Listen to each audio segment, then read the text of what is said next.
Oh my gosh, thank you so much for having me here today. All the women out there look amazing. I recognize everybody. And the guys look pretty good too, but I don't recognize any of you because no one has hair anymore. Alright, so I got that out of the way.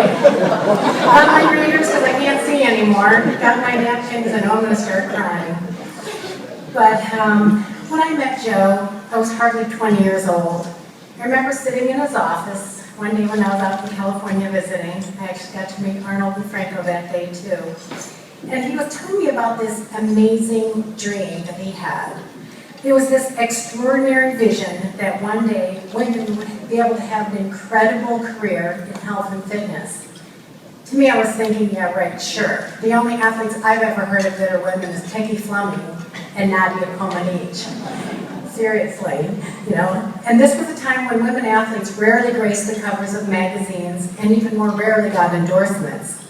Joe showed me photos of female bodybuilders like Lisa Lyon, Rachel McClish, Laura Combs, and my reaction was, oh, this is just awesome. This is like a really cool California trend, but it will never catch in the conservative Midwest where I grew up or anywhere else. So needless to say, this was not a dream at all because he turned his dream into a reality. In no time at all, this whole women's bodybuilding and fitness spread over the world. There were women in sports, fitness women on covers, women endorsing products, women athletes hosting TV shows, and women competing on stages where previously only men got to step foot. And most importantly, women were finally being able to be proud about their amazing strong bodies and their athleticism, and no longer did women have to hide their bodies. Joe did more for the feminist movement than even feminist women did, because today there are just as many female superstars in the world of sport and fitness as there are men. At 20 years old, it never occurred to me that I could even have a career as a female athlete. But now when I look back at Mr. Weider's dream and see that he knew all along this was going to work for us women. Not only did his dream create careers for Carla and Linda and Rachel and myself, but his vision opened the door for women athletes in all other sports to become superstars like Mia Hamm, Serena and Venus Williams, and Lindsey Vonn, who have been on the covers of also mainstream sports magazines. Only Joe realized how wide that door would really open for women athletes of the world. Joe was a kind soul with a quiet strength who treated everybody equally, whether it was a Weider or the President of the United States. What I loved about him is he held no grudges, and if an athlete wronged him, he would always be the first to extend the hand of forgiveness and welcome them back into his family.